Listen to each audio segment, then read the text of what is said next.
during last year, November 2024, he is the same attorney De Jesus who filed a disbarment case against Attorney Glenn Chong.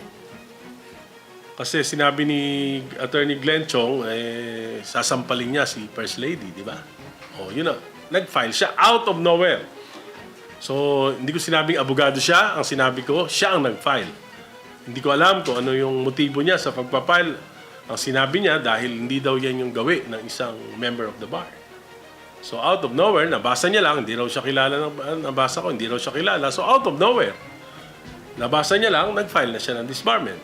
Ngayon, out of nowhere, reading some articles in the newspapers, in the social media, at yun ang kanyang ebidensya, nag-file siya ng impeachment against the husband of the First Lady.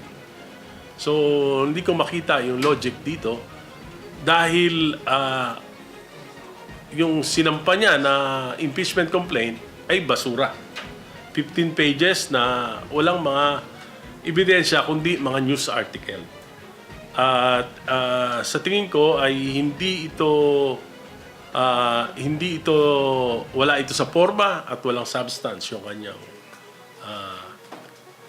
i-file na impeachment complaint. Kung ako ang boboto sa Committee on Justice, hindi ako magdadalawang isip na i-dismiss ito.